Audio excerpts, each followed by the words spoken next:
Welcome to Creature Guide Live Daily News. And we're streaming on both Rumble, YouTube, and Kick. And feel free to put in any comments about prehistoric to current animal life in the chat.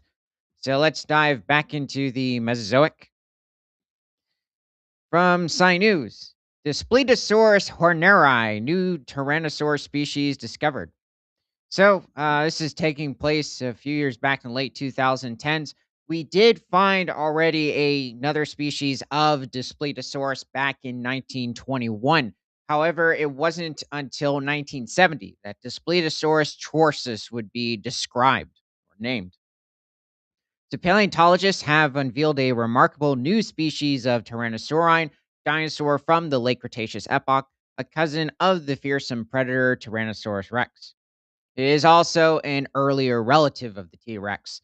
Daspletosaurus seems to have gone extinct around 74.4 million years ago during the very end of the Campanian stage of the Cretaceous. You also had another species of Daspletosaurus called Daspletosaurus wilsoni. We have found a specimen back in 1989, I believe, another specimen over in Montana in 1992. The other might have been over in Alberta, Canada, and as well as even certain juvenile bones, which is really interesting. We also have discovered certain juvenile specimens. Well, they're pretty rare with T. rex, but with earlier species of tyrannosaurs also coming in from Alberta, such as Albertosaurus, Gorgosaurus, and Daspletosaurus, we have found many more specimens of the juveniles, also helping indicate or prove that these animals were very social and likely taking care of their young. Also, like simply the young were staying with the parents for some cases over 2 decades. And I think this is a picture from possibly like the mid 2010s of when it comes to Daspletosaurus. This is a very good reconstruction. Daspletosaurus has a much thinner skull compared to T Rex. This is partially due to the fact that certain prey items that it hunted or species of herbivorous dinosaurs over in Alberta, Montana that it coexisted with did not have the same armor and also size proportions that later species of ceratopsian and chylosaurs and hadrosaurs would contain with T Rex. This is okay. It's got issues. Those arms have 3 fingers instead of 2. We do have a specimen of T Rex called Y Rex that has a third finger, but it would still be much smaller compared to the other 2 fingers. However, with Daspletosaurus, so far there have only been specimens with just 2 fingers that have been preserved. There's something a bit off about that foot. I think it's almost like it doesn't have a palm. I mean, I know he's somewhat bending his metatarsal bone or his ankles. Um, the head, however, does seem very Daspletosaurus like. The horn-like protrusions just above the eye socket seem very realistic. That part of the skull also behind the anorbital fenestra, or that hole between the eye socket and the nostril, is, um it seems to be realistic, or it could possibly extend a bit further towards the nostrils. But referring to the horns, they are definitely much longer compared to its body size than would be the case with later tyrannosaurs such as Tarbosaurus and T Rex. Even Tarbosaurus, despite being much smaller than T Rex, has quite small horn protrusions on the front of the eye sockets.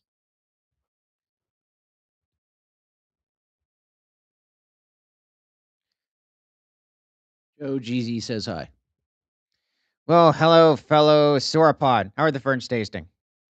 So the newly discovered dinosaur is called Daspletosaurus Horneri, or the Horner's frightful lizard. It is named for the renowned paleontologist John Jack R. Horner, formerly curator at the Museum of the Rockies in Bozeman, Montana. According to the paleontologist who discovered it, this species lived in what is now Montana between 75.2 and 74.4 million years ago. Yep, seems to be it.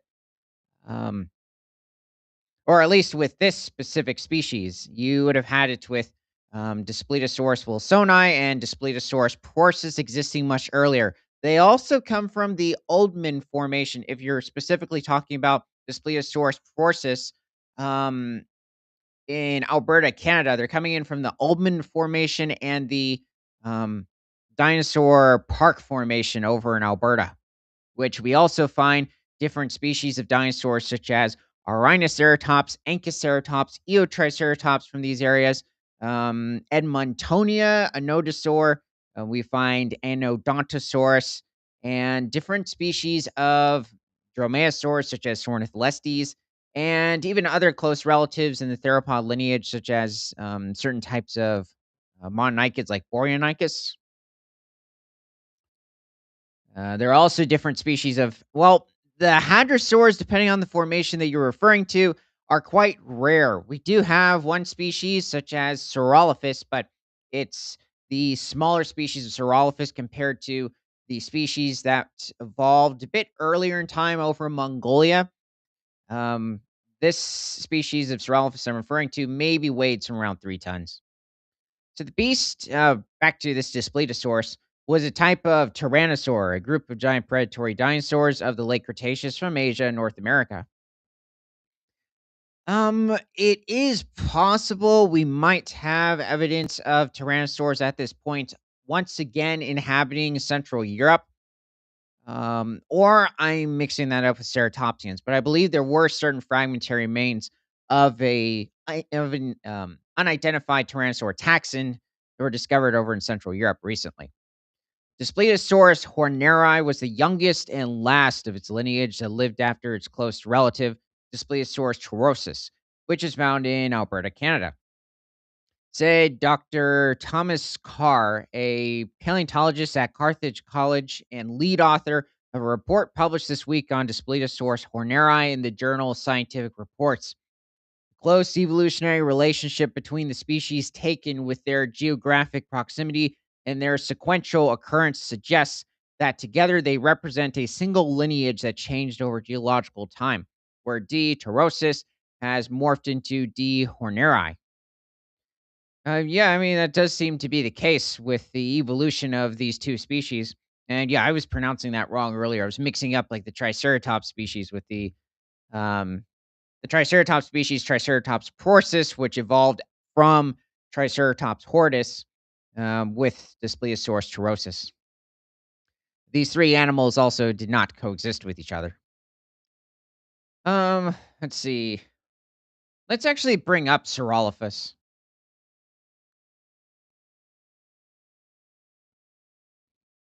So Sauroph. Wait a second. I mean, OL. Oh, not get rid of the PH. They pop up.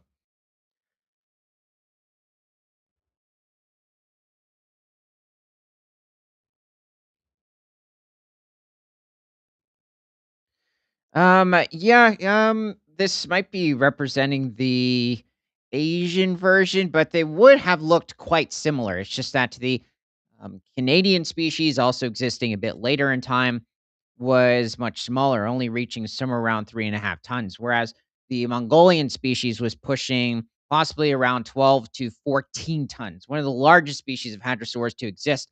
But over in Lake Cretaceous or Lake Campanian, Alberta, Canada, it's around, I guess you could say, average size for different species of hadrosaurs during this time period and also in Alberta.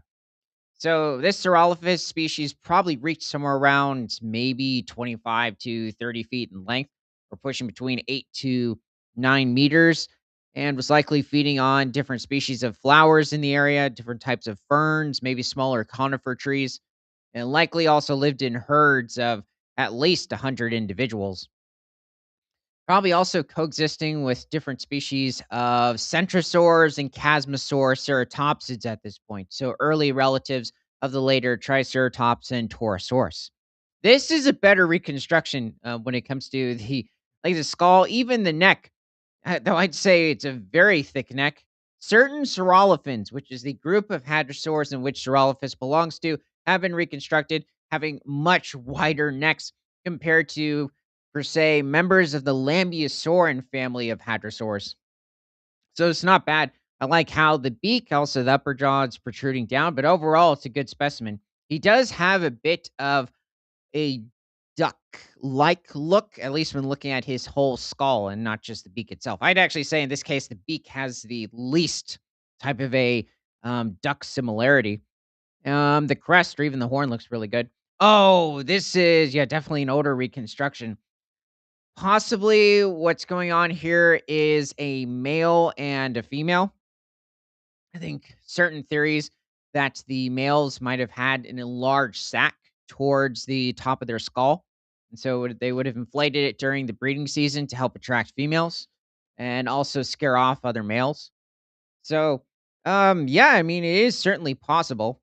Though it seems to be protruding from like the mid part of the snout. That's a bit questionable. The female, though, I mean, that is possibly pretty accurate. Well, there are issues at this point when looking at the beaks. They're a little too long, I'd say.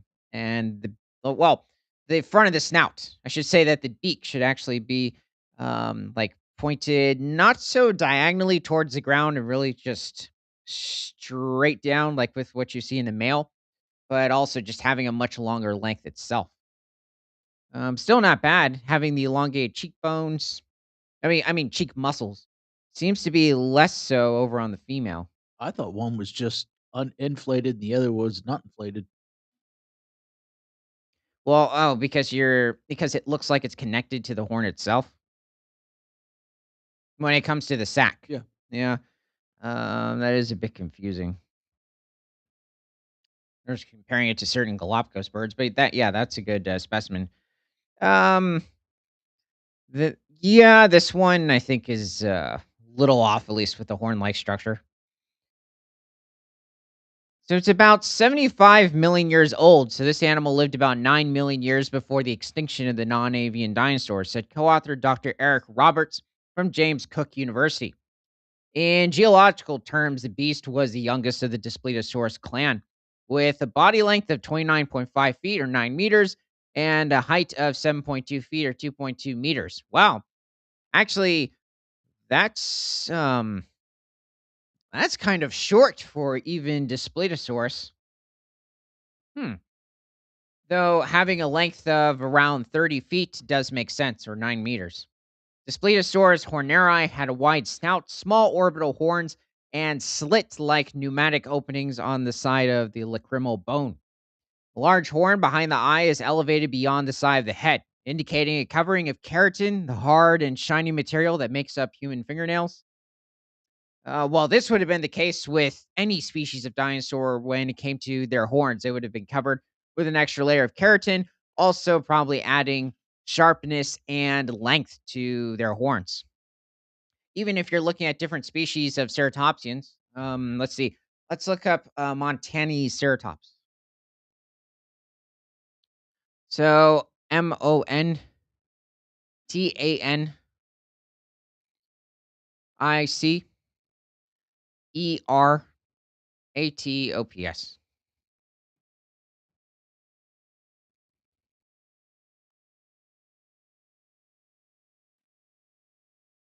No, there's no I. Montanoceratops. Okay, yeah, that one. This guy, though, since he's not necessarily a member of the Chasmosaur or Centrosaur lineage, probably, well, no, we can still use him for a comparison, but there just would have been overall less size. But despite this animal being one of the smaller species of ceratopsians, only reaching about maybe 8 feet in length, they're pushing 2.3 meters and maybe weighing at around 4 to 500 pounds or pushing around 200 to 220 kilograms. It was um, not capable of growing horns above its eye sockets. Like they seem to be just really small nubs. It's also a member of the Leptoceratopsidae lineage of ceratopsian dinosaurs. So quite distantly related to the chasmosaurs and centrosaurs, a bit closer to the protoceratopsids that were first inhabiting Mongolia and China at this point. That's what I think of when I look at them. Yeah, a bit closer to Protoceratops. Yeah, they are around the size. And so these animals are found from Montana, despite having a more Asian ceratopsian look. You And mean they're found in Montana? did I just say they were from, but not found? Yeah. Um, when it comes to their nasal horn, it also doesn't seem to have grown very large. Definitely much larger than Protoceratops, which has not evolved yet at this point. But it is odd when it comes to the frill of this animal. So the part of the skull that would have protected the neck. In some reconstructions, they are shown to have had small, not necessarily nubs, but literal horns around the frill, similar to like later species such as Triceratops. Actually, there were quite a few species of ceratopsians at this point, which would have had small horns These around the colorful? frill. Yeah, they're also giving him a much more protruded sort of a horn. Um, in this case, it seems to be slight protrusions along the frill and then that extended horn towards the side of the skull. Very distinct, specifically for the ceratopsians in general. So you had it further back in time where they had massive horns literally sticking out of the what seemed to be the cheek muscles of skull. This one looks like it sat on a cactus. Yeah, it does. It's just giving that Psittacosaur sort of a feather accumulation over on the top of their tail. No, So, I meant the facial expression. oh, yeah. Well, I mean, it's possible he might have headed down to different parts of the southern United States. But at this point, you still had it where the Western Interior Sea had caused a massive split in the continent. So it's very likely he might have just stayed in Montana.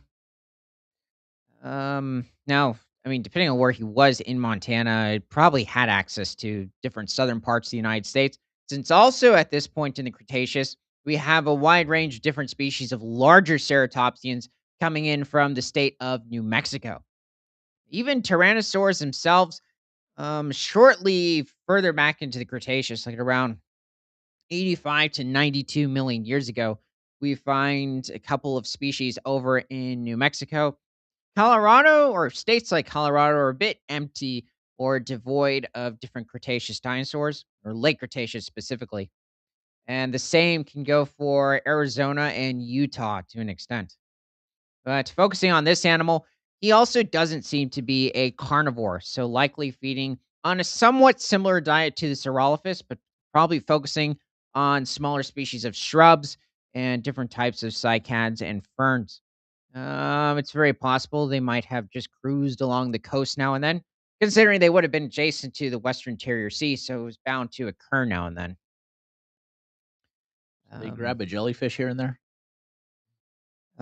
they definitely could, and I mean, I guess depending on the species, it could probably supply them with some extra needed protein.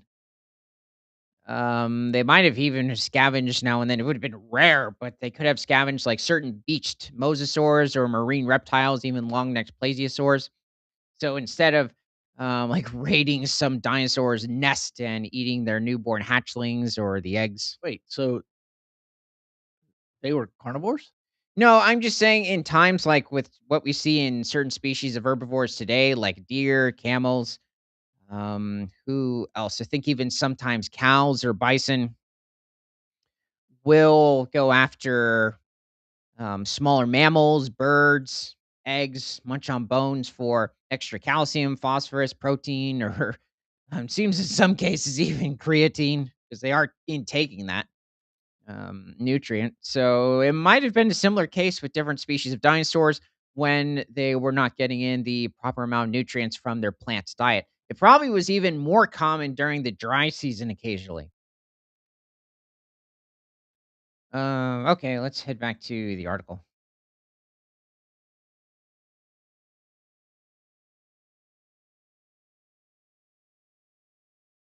So its prey were horned dinosaurs, ceratopsians, crested duckbill dinosaur hadrosaurs, dome-headed dinosaurs, pachycephalosaurs. Oh yeah, from these different formations, we find at least five different species of pachycephalosaurs and smaller carnivorous dinosaurs, theropods. It's possible now and then they might have hunted certain members of like the Mononychid lineage or the dromaeosaurs, but they would have been rather quick and also barely a snack. Like too much energy would have been exerted for something that weighs in some cases only 30 pounds or pushing 12 kilograms. Now and then you also might have had it where they preyed on younger tyrannosaurs of other species or maybe even their own kind. So it certainly is possible. That is definitely a very Daspletosaurus like skull. Question is, what are the slight differences between it and Daspletosaurus wilsoni and Daspletosaurus torsus? Hmm. So something to do with the jugal and the quadrato jugal bone. Hmm. I'll have to do further analysis on that. But that's really good to see. I mean, that is a very intact Daspletosaurus skull. Only a slight bit of the upper snout and the bottom jaw seem to be missing.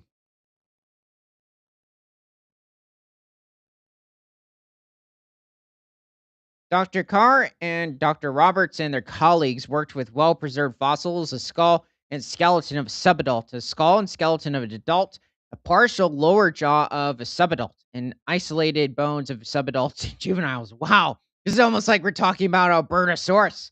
This is really good to see with this creature. They're finding several juveniles, and I mean, the subadults are really important too. Hatchlings, though, with Dyspleosaurus, I think are non existent at this point. At least we haven't discovered any. In addition to adding a new species to the Tyrannosaur family tree, the team's research provides new information about the mode of evolution and life appearance of tyrannosaurs. The researchers found evidence for a rare non branching type of evolution in tyrannosaurs, and that tyrannosaurs had scaly, lipless faces and a what? Okay. Well, now we do know for certain that tyrannosaurs and all dinosaurs virtually had lips and a highly touch sensitive snout. Oh, definitely. Certain species of theropod dinosaurs, like the Spinosaurus, likely had much more sensitive snouts because when you look at the skull of a Spinosaurus, you will see all these holes, very distinct from the holes that you see, though they do play virtually the same role, but they're a bit different.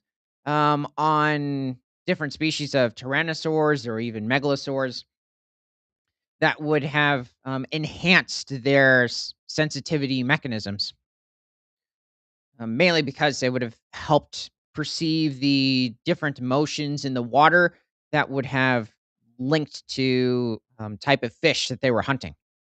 So it turns out that tyrannosaurs are identical to crocodilians in that the bones of their snouts and jaws are rough, except for a narrow band of smooth bone along the tooth row. Hmm. Is it like all tyrannosaurs? Just Daspletosaurus?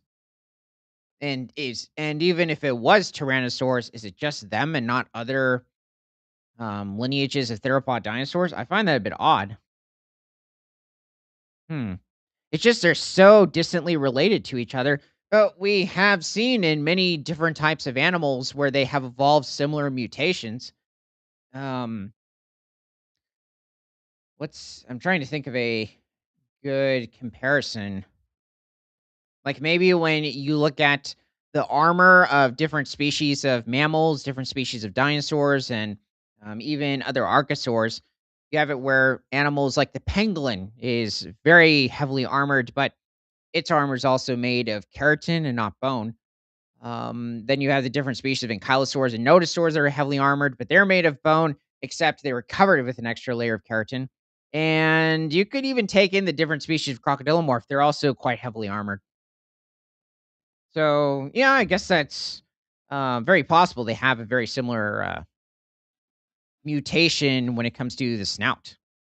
So, in crocodilians, the rough texture occurs deep to large flat scales. Given the identical texture, tyrannosaurs had the same covering. We did not find any evidence for lips in tyrannosaurs. The rough texture covered by scales extends nearly to the tooth row, providing no space for lips. Hmm. Um, Here's something I'm going to have to, well, a few things go back over to um, make this invalid. So, however, we did find evidence for other types of skin on the face, including areas of extremely coarse bone that supported armor like skin on the snout and on the sides of the lower jaws. Whoa. Wow, interesting. I didn't hear. Well, okay, hold on a second. If this is referring to like the upper part of the snout at first, that would actually make sense. There have been a wide variety of different species of theropod dinosaurs that have been also reconstructed for a while as having armor towards the front of their snout. So I guess you could say it's not necessarily surprising, but it's good to see that we have more skin fragments showing that this was true. The armor like skin would have protected tyrannosaurs from abrasions, perhaps sustained when hunting and feeding. Well, definitely, when you're dealing with some of the most heavily armored species of land animals to have evolved, it definitely would have been necessary to have armor along the skull, and especially since that's their main source of weaponry. The authors found that, like in crocodilians, the snout and jaws of the tyrannosaurs are penetrated by numerous small nerve openings, allowing hundreds of branches of nerves to innervate the skin, producing a sensitivity similar to that of human fingertips. Um, Yeah, I would think in some cases, depending on the dinosaur, it might have been much more sensitive than even human fingertips, but I guess that can vary. That's a, I think that's an odd type of a comparison. Um, hmm. Though sometimes, like it seems that maybe certain species of animals today, their feet or their forelimbs don't seem to be very sensitive. So maybe also when we're also what referring to the skull. Yeah, I guess that would make sense. Um, okay, let's bring up um specifically the Rhinoceratops. So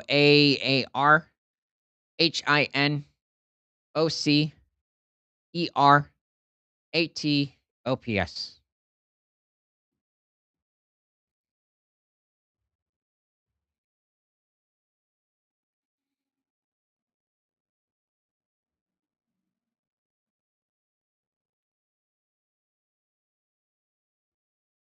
Yeah, we also do have it where different species of hadrosaurs we have discovered, like Edmontosaurus, seem to have along the rib cage signs of armored skin too.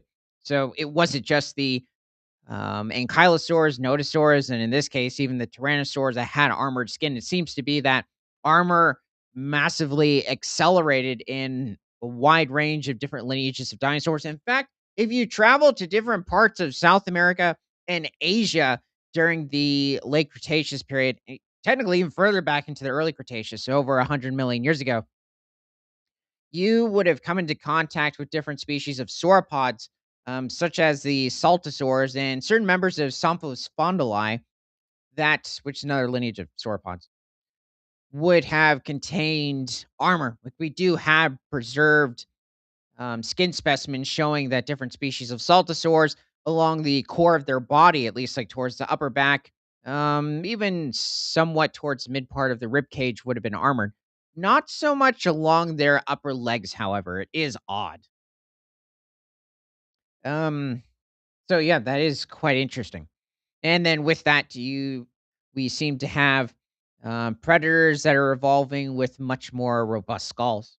Even when you look at the armored saltosaurs, they're coexisting with very strong skulled bellysaurs. But then there are the megaraptorids that are enhanced with some of the longest arms compared to their body size of any species, of any lineage of theropod dinosaurs. They compete with different types of dromaeosaurs and spinosaurs when it comes to arm length, but, overall, like, the claws and the weaponry are some of the best in the dinosaur realm. Okay, but focusing on this ceratopsian, it is interesting. It does have, like, one of the longer frills compared to its body size when comparing it to other members of the centrosaur or, well, in this case, Chasmosaur lineage. It wasn't the longest. It was maybe reaching somewhere around 22 feet in length. They're pushing 6.8 meters and probably weighed somewhere around 1.5 to 2 tons. It was still a very dangerous animal when coming up against the different species of theropods at the time. Oh, what's going on here? I think they singled out a mother and her young, and there seems to be a Euoplocephalus in the background. This is quite an unrealistic scenario if you're looking at it by an environmental aspect. Even in bad dry seasons, likely all three species of dinosaur in this picture would have had access to a wide range of conifer forests. And my bad, this is actually an Anodontosaurus. But which is a close relative of the Euoplocephalus. So, Anodontosaurus is probably pushing also a little more than 20 feet in length or 6 meters and probably weighed 1.5 tons, but it had a tail club that was likely capable of, oh, I think he even shows it in the picture. Yeah, severing an Albertosaurus's leg. Oh, I just saw that. Yeah, it's a pretty good little snapshot, but I think you um, can't see that when you're looking at it. You look at the lower part where the club is, there's, like, blood coming out of the leg. yeah, it's right in the shin area. This you might have had certain areas over in Mongolia or China, maybe even I'm not even sure about Africa. Possibly South America. Highly doubt it at this point though. Where you might have had a certain ecosystem look like this, but still wasn't too far away from a very lush ecosystem. Well, they'd be dead within a short time, Yeah, there's nothing here. all of them. Um, Yeah, and, also the Rhinoceratops was a bit larger compared to the Daspletosaurs. Oh, well, okay, apparently these are supposed to be Albertosaurs. I like these 2. Those are some weird looking Albertosaurs. Technically everybody in that picture. I guess the Anodontosaurus is probably the closest to realistic. Yeah, it's a bit better for a Rhinoceratops. A very elongated side horn. Like even compared to most of the other larger species of ceratopsians, it's like it stuck to um, its ancestors' just horn size compared to the skull. Let's see. Oh yeah, this is definitely one of those older representations. Still pretty good. I mean, it is quite miraculous as to how many older depictions of certain species of dinosaurs were like taking place back in the 1960s, 70s, and 80s are quite close to today's. If anything, in some cases, looks like they just simply made the dinosaur a little too round or wide, um, or possibly in some cases a little too thin. But they're very close, except he has like four toes on the forelimbs. Still not bad. Yeah, I think that one's pretty good. This one's a bit challenging. This is more accurate when it comes to how the ecosystem would have looked, except it's making out like you had Rocky Mountains and volcanoes in the area. There were volcanoes um, at that point throughout different parts of North America, especially in the Western United States, but you would not have had mountainous regions, especially over in Alberta and Montana. If anything, they were hills at this point. The Rockies just started emerging. Yeah, it's an okay Rhinoceratops. That's actually not a bad look. Oh yeah, you would have had many swamp ecosystems over in Alberta and Montana at this point too. Despite swamps being a more common thing during the later Cretaceous, around like 68 million years ago. This sensitivity is part of a bigger evolutionary story, said co author Professor Jake Seldmeyer from the Louisiana State University Health Sciences Center, New Orleans. I forget that different species of dinosaurs, there have been a wide variety of different specimens have been sent to health centers. It's like the animal's dead, but also you would expect it to be at like an institute or a museum, but I guess it's fine. But somehow, yeah, they end up over here or in these areas. Oh, there's more. The trigeminal nerve has an extraordinary evolutionary history of developing into wildly different sixth senses in different vertebrates, such as sensing magnetic fields for bird migration electroreception for predation in the platypus bill. Oh yeah, platypus bills are very sensitive. Partially to help them um, target like different crustaceans, especially crawfish in the ponds or small lakes that they inhabit over in Australia, and specifically Eastern Australia. Or the whisker pits of dolphins. Yeah, this is interesting. I mean, they are a mammal. They do have their own little whisker areas on their snout. Sensing infrared in pit vipers to identify prey, guiding movements in mammals through the use of whiskers, sensing vibrations through the water by alligators, and turning the elephant trunk into a sensitive hand, similar to what has been done to the entire face of tyrannosaurs. Yeah, I guess you could say they're all similar. They're just in very different morphological shapes. Okay, this was really good to see with Daspletosaurus. Um, and the species. So let's head to another part of the Mesozoic. So, from Sci News, world's most diverse collection of dinosaur footprints unveiled. A group of paleontologists from the University of Queensland and James Cook University has documented the most diverse assemblage of dinosaur tracks in the world on the northwestern coast of Western Australia. We have actually found a number of different types of fossil trackways, specifically from dinosaurs in Australia, and they seem to come from a lot of the time the early Cretaceous, so between 100 or technically 95 to 143 million years ago. In certain cases, a bit later into the Cretaceous, but usually around that time. Whoa, are those all sauropods? Those look far too wide to be any species of like a Elasmosaurian or an Ornithischian or Ornithopod in the region. Definitely not a carnivore. Wow. Who's roaming here? Australotitan? It is, isn't it? At least 48 dinosaurian track sites were found along a 15.5 million or 15.5 mile or 25-kilometer stretch of rock on the Dampier Peninsula in Australia's Kimberley region. The track sites were concentrated in three main areas along the coast: Yani Harai in the north, Wamaldani in the middle, and Cardelican Halau Buru in the south.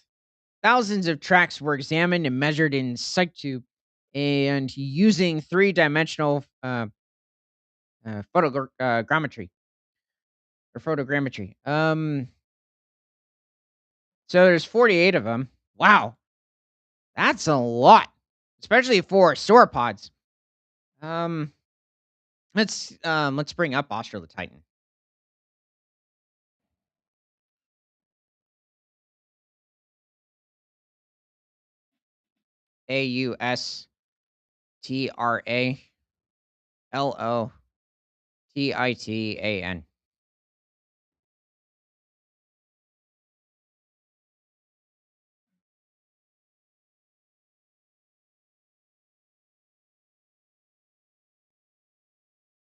Yeah, so this is a distant relative of the Somphalospondylii lineage of sauropods and as well even the Diplodocids. So this is a species of titanosaur that roamed Australia over 115 million years ago. And this animal was pushing probably 75 to 80 feet in length, or pushing probably 23 to 26 meters, probably weighing in at 30 to 40 tons. So, one of the largest species of sauropods to exist over in early Cretaceous Australia. It didn't really have any predators. I mean, it seems to be that some of the largest species of carnivorous dinosaurs that we find are possibly like a smaller Carcharodontosaur that was discovered, different species of megaraptorids, and certain medium-sized bellysaurs. So practically, it seems that these dinosaurs had a pretty easy time when it came to just watching out for themselves. Seemed to be that really their biggest enemy was simply the dry season in a lot of cases. So having to take in pushing at least 2,000 to 2,500 pounds of food each day, or pushing over 1,200 kilograms. So probably for the most part feeding on different species of conifers. In this case, there are certain types of or species of titanosaurs that can have this type of a skull, but it's a little too brachiosaur like. And even the legs, well, I'd say like the overall core of this animal might be a little short in length and maybe it should be a bit longer. And probably even having the body a bit closer to the ground.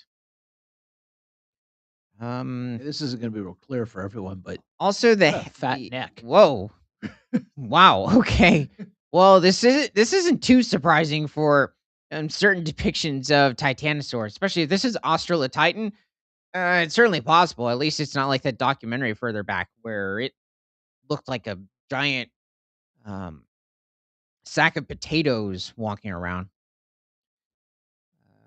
Yeah, that's not bad. I do like the patterns that they gave. It's almost like a whale to an extent. Or maybe not a whale, but, Wait, are you saying that's not bad? clouded leopard? Um, Where's the head? I I think what they did is they added an extended sort of a, bird-like skin tissue to the tip of the skull. It's certainly possible. Probably what the artist is getting at is that it's supposed to inflate the throat sac during the breeding season. That has been theorized for different species of sauropods. So yeah, he just had a massive chin. Um, Yeah, this guy, well, when looking also at the youngster, his skull structure should be much less like the adult. I mean, at this point, he's going to have much more hatchling-like proportions and still look quite different from its 40-ton counterparts. The interesting thing is, if we're guessing the age of that individual, maybe it's pushing somewhere around 5 to 6 years. I mean, there is a lot of growing that has to occur at that point. Also, I mean, has the animal, and that's just one hatchling, continues to grow, it's having to intake much more food. So it's probably feeding on different types of vegetation. Oh, wrong one. Marley says, "Were all the footprints under the rock? Because if they were under the rock, I imagine the rock is heavy. Oh yeah, you Didn't can. the footprints get smashed?" It depends. You can have it where sediment just covered the footprints in just the right manner where it preserved them, like in this instance. But what you can have happen, like in this instance, where it can take millions of years for the sediment to finally be eroded by wind and this basically exposes them. But there are certain other instances where the footprints are found under sediment that has not been eroded. And yes, these pieces of clay or stone can weigh several tons. So you're needing excavators to help pull them over. But haven't we seen it also where they're just out? I mean, people just run across them? Oh yeah, or they're preserved in rivers like the Acrocanthosaurus footprints. I think the Paluxysaurus footprints over in the Paluxy River of Texas. It's over in Dinosaur Valley State Park, so adjacent to the Dallas Fort Worth area. They have recently been eroded. Well, I mean they're fully intact, but they're no longer covered by sediment. So this seems to be the case where they weren't buried and they were just exposed out in the open.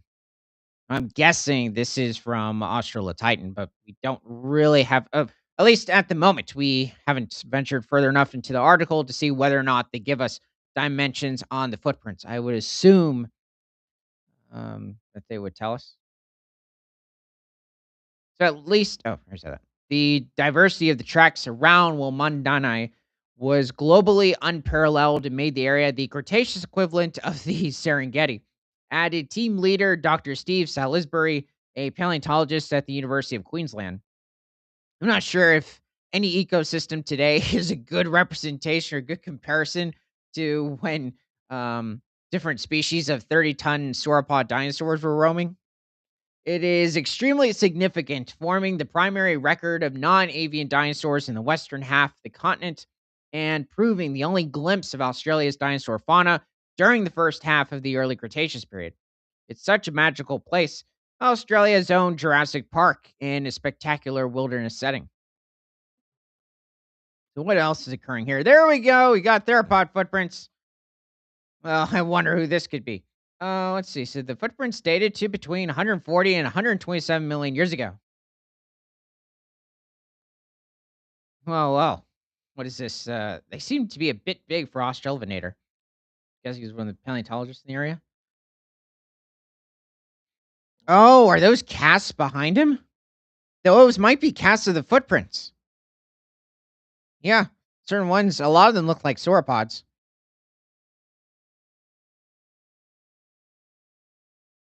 Huh. Okay.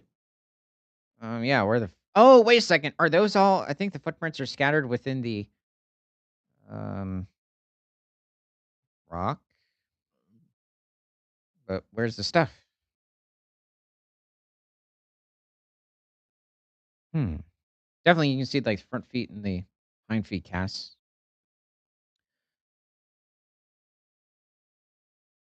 Oh, were there um That's a big foot. preserved clams? Yeah, I'm kind of wondering if that was one foot. Is this how they found them? Mm, maybe I think originally they stumbled upon them, and then they used the drone to see how many there truly were. Wow. Oh, okay. A few tracks. It seemed like there were, yeah, there seems to be smaller ornithischian trackways right next to the theropods. So likely not occurring at the same time that the carnivorous dinosaur was standing. They just happened to be in the same area. Oh, it could be Australvenator. That would be a large one.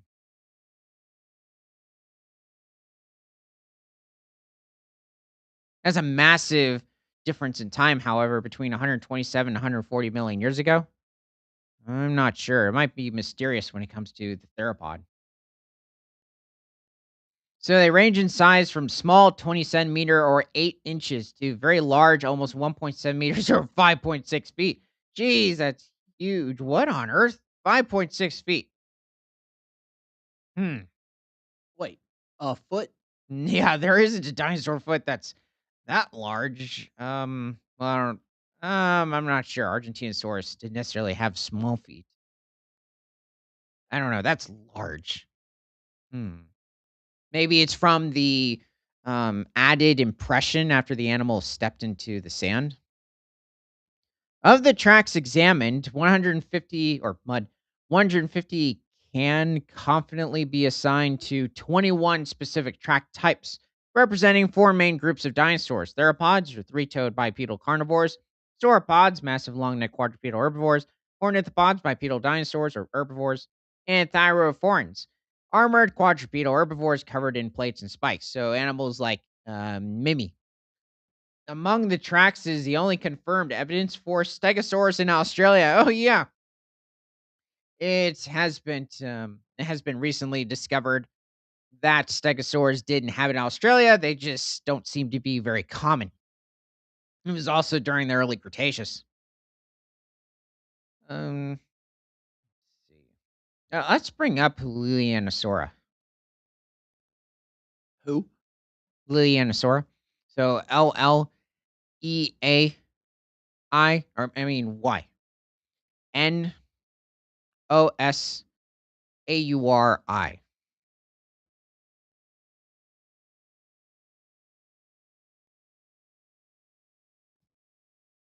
Should be a smaller species of ornithopod. Yeah, but there's only one L in it, Oh, and it's L-I Liri Lirainosaurus. yeah, he's one of the trickier ornithischian genre.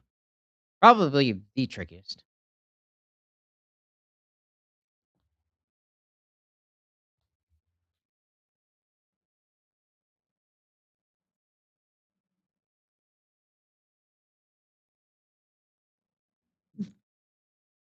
Okay.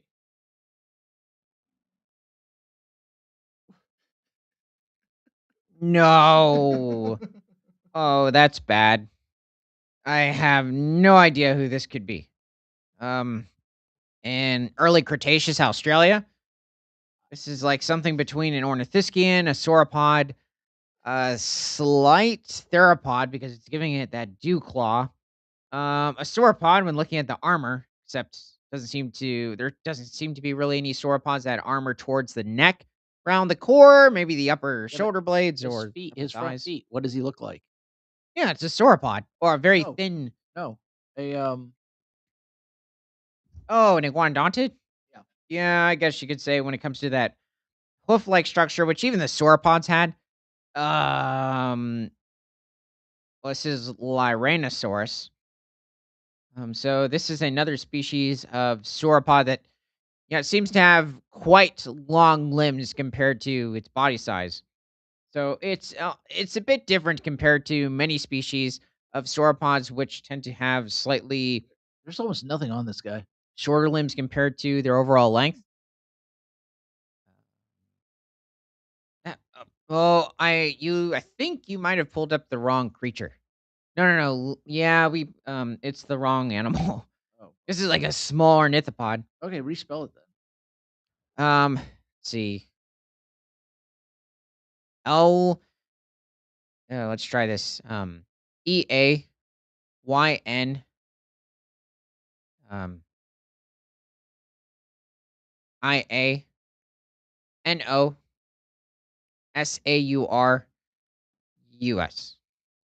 Small bipedal ornithopod pop up, not Lyranosaurus.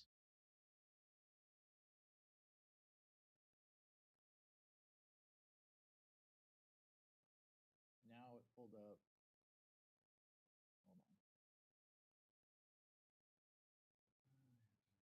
Hold on. It still changed the spelling of it.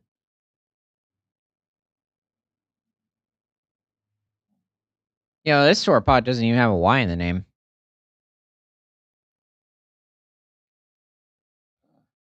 Hold on. Do it again. Um, LEY. I mean LEAY. Um, IAN. IAN. Yeah. OSAURA.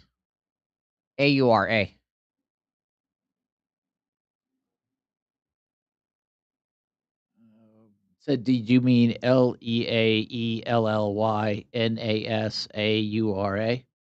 Mm, maybe. I don't think so. Wait. Hold on.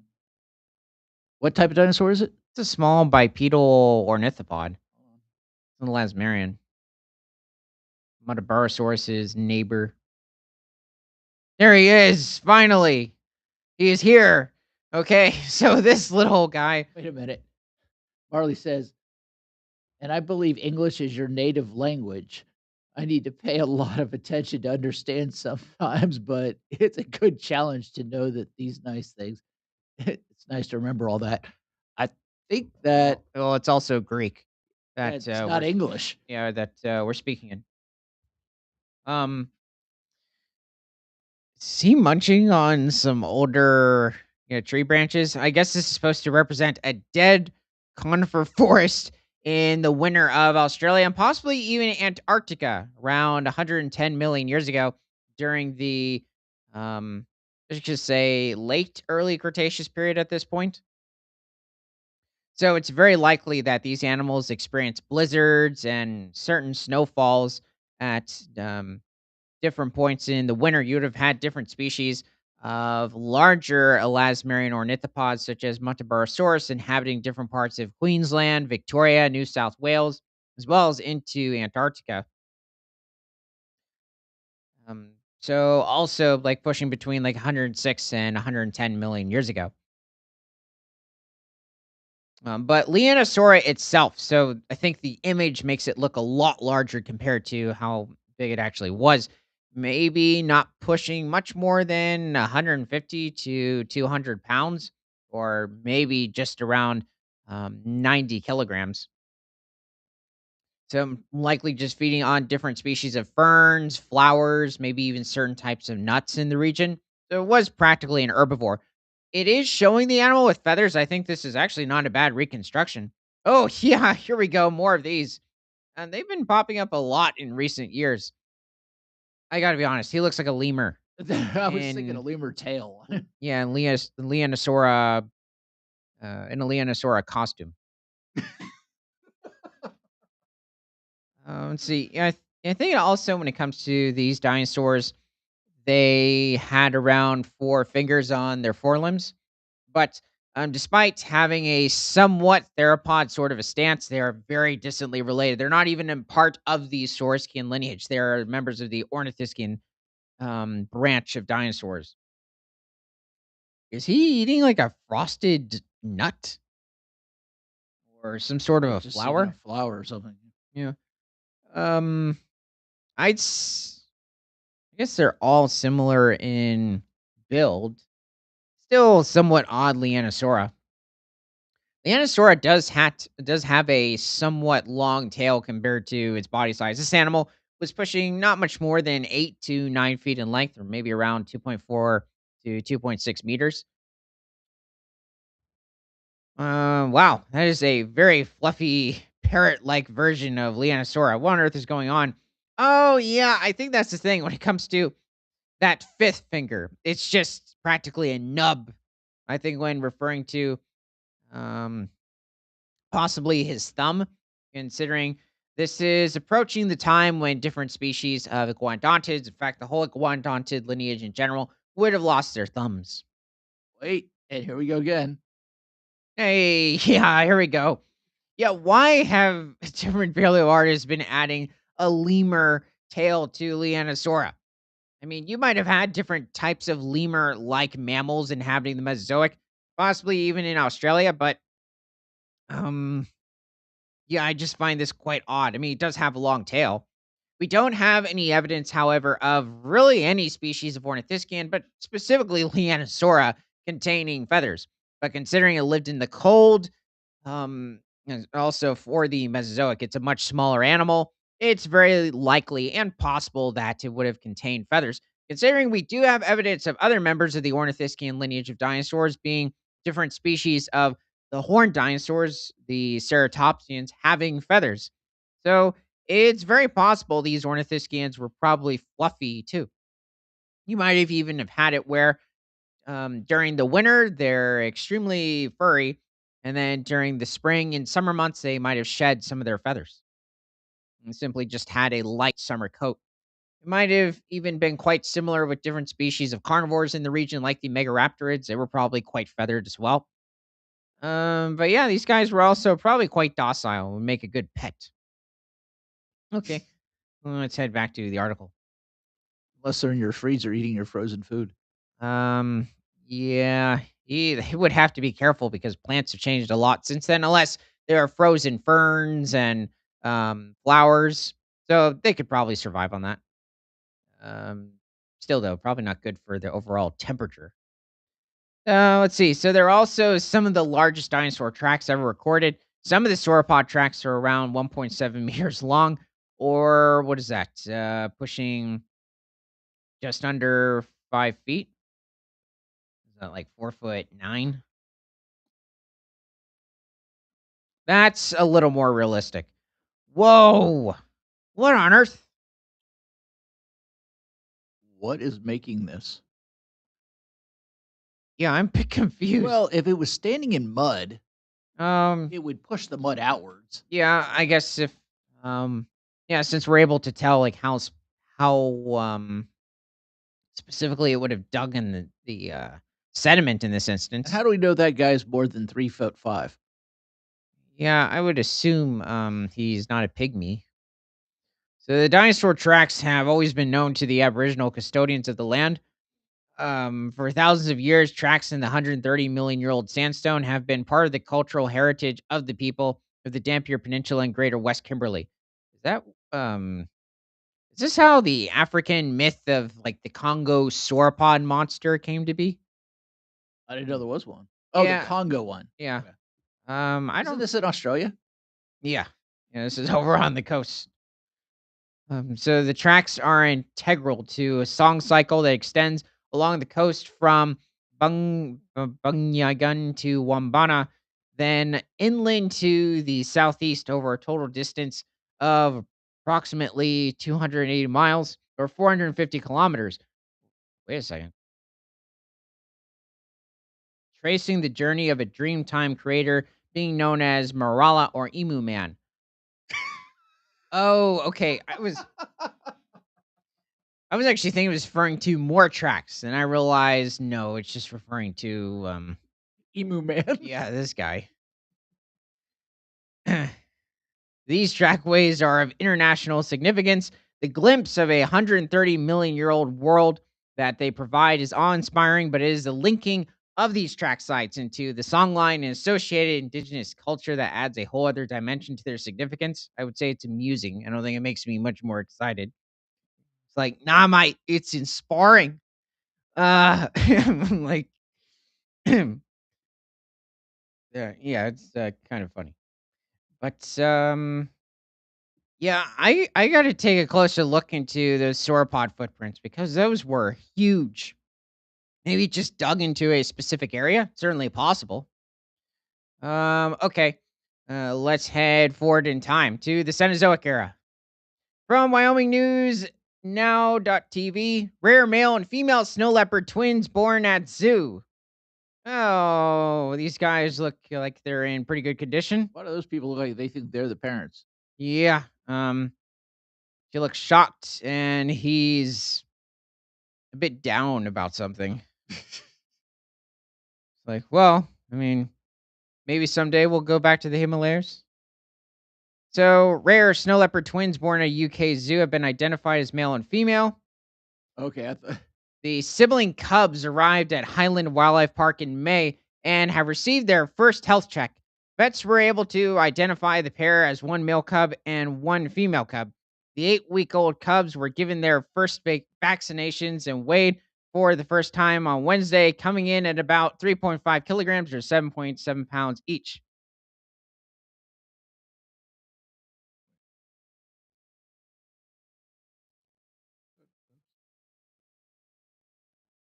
Well, I think, I don't think that's a newborn. yeah, he seems a bit large, like huge. Yeah, mother would have had some problems. Um, 2 of those? yeah. I'd say a couple months old. So vets also checked the cub's eyes and teeth, microchipped them, and wormed. While the pair is yet to be named, staff confirmed that both snow leopards are in excellent health.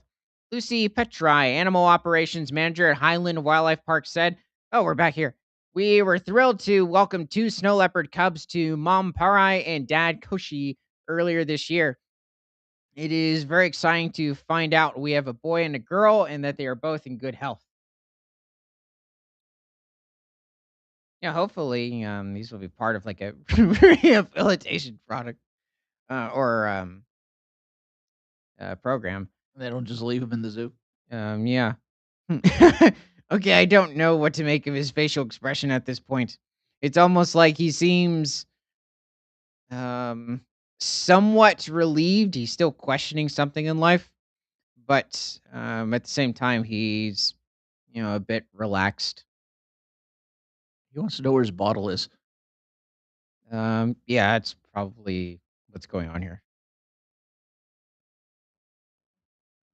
So they are becoming more confident every day, and it is incredible to see them grow and develop. It is lovely to see how excited visitors are when they catch a glimpse of the cubs as they explore further from the cubbing den. At just 8 weeks old, okay, so they're 2 months.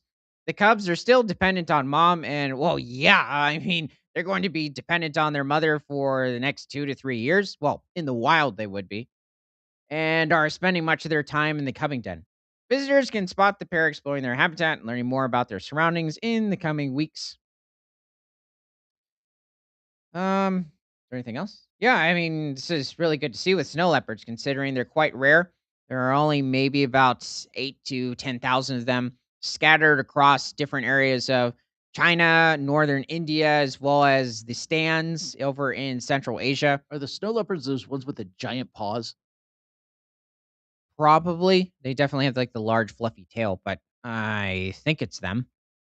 Snow leopards can reach somewhere around 150 to 180 pounds, or maybe pushing a little over 80 kilograms. Well, I don't mean when you're comparing them to a lynx. I just mean Oh, right, those guys. It still might be the snow leopard. I mean, definitely their fur adds a lot of size to their paws. So they're usually like chasing after markhor goats. They'll go after full-grown Tibetan yaks. In certain cases, usually the domestic yaks, and occasionally like hunt different species of deer in the area, other types of goat or sheep. I think in some cases, possibly the Himalayan takin, if they're adjacent to the area. Like there's certain small mountain ranges that the large Himalayan takin goat belongs to. Okay, so we'll give everybody about a minute to put in any comments they have about prehistoric to current animals in the chat.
Marley asked if you go back to the third tab. The third tab? Oh, wait.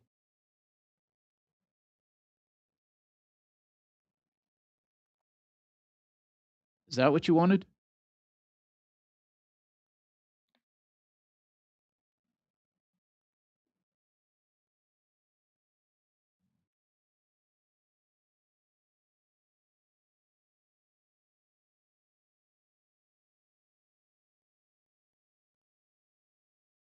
Give her a second. I'll just ask her here.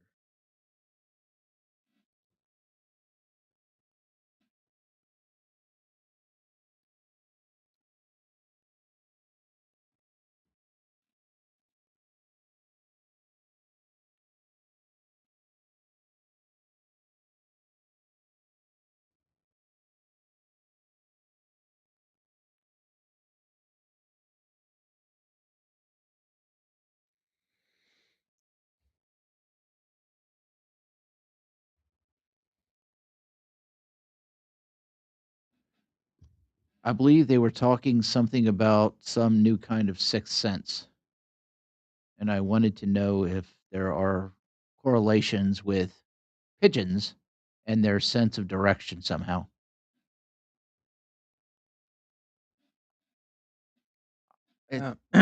I'm guessing like you're referring to migratory birds, but I'm going to be honest. I don't specialize in I got all in pigeons.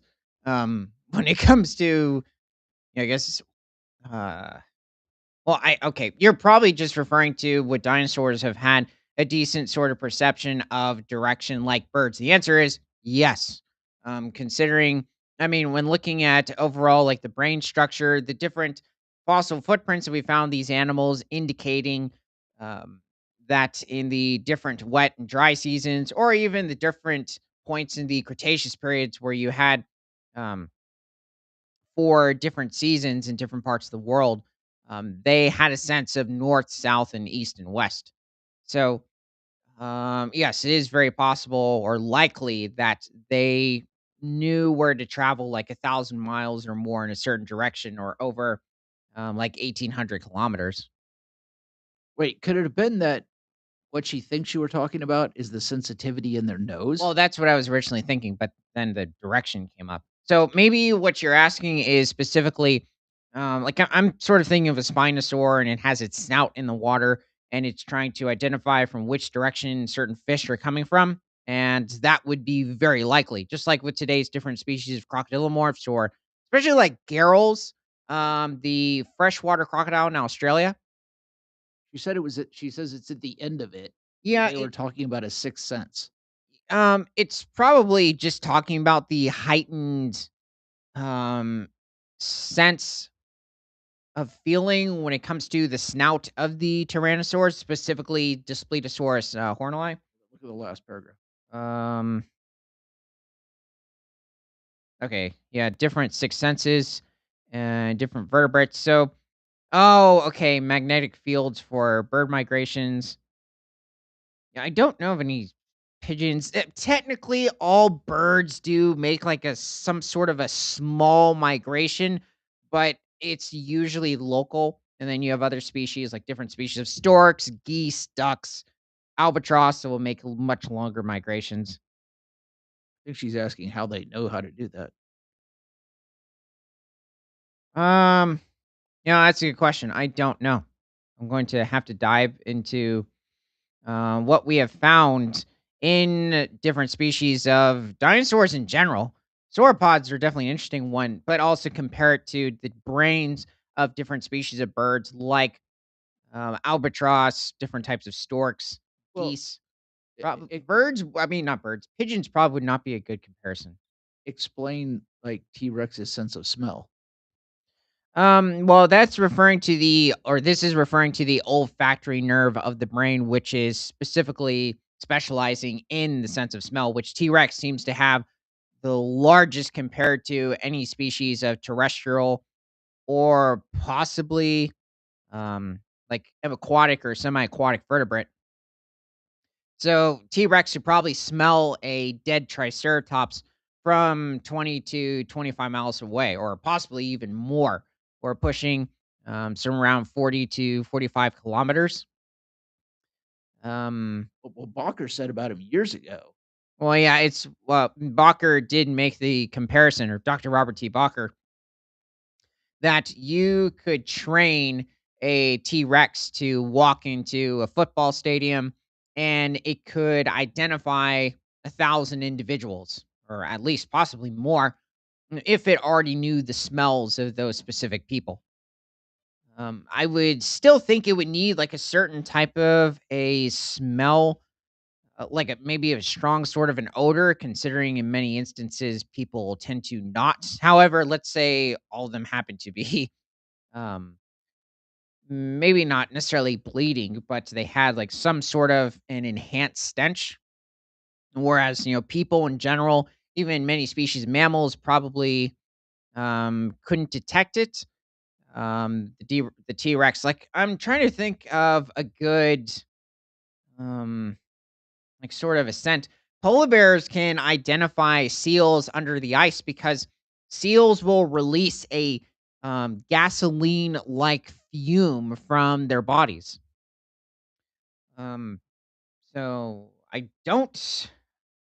Trying to think what would really attract a T Rex. I would think it would be something like a dead carcass of some sort, like maybe um, let's say stuck or you were holding a certain part of meat of a cow, or Well, could it also be directional where they can literally sense or smell water from hundreds or thousands of miles, well, hundreds of miles away? that is possible. I think probably a good comparison when it comes to water would be something like an elephant. Trying to think of who else. Maybe rhinos in some instances, but definitely elephants had the better sense of smell. Well, I meant more of where they can it's smelling, but could they sense it? Like, they just know what direction it's Oh, coming from. yeah, definitely. Yeah, just simply the air particles and or the particles in the air and just consistently taking more of them in and probably not obtaining them from different Hmm. directions. But definitely when it comes to the water, that is something that usually tends to be pushed towards different species of herbivorous dinosaurs or herbivorous animals in general, and not pointed towards the carnivores at all, which is odd considering both the carnivores and the herbivores need water. It's just that the predators, in some instances, can slightly hydrate themselves from the carcass, depending on how much um, liquid is contained within the different muscles that they're feeding on, or they're just simply um, intaking in general, like just however much blood is in within the carcass. I do wonder how much something like a triceratops would contain. It would be, um, gosh, I'm wondering. I would think several hundred gallons. I mean, we're talking about an animal that weighs over 15 tons in some instances, so I would assume it would be a massive amount. Wait, you say a triceratops weighs over 15 tons? Yeah, yeah, it's had the ability to reach over that weight. So they could weigh 30,000 pounds. I never knew Yes. that. Or, yeah, I guess pushing somewhere around like 12,000 kilograms. It's a very large triceratops, but it is likely. Okay, so thanks for joining. And from prehistoric to present, my name is Ethan. This is Creature Guide Live Daily News. We're streaming on both Rumble, YouTube, and Kick. And remember, nothing is better than all animals all the time.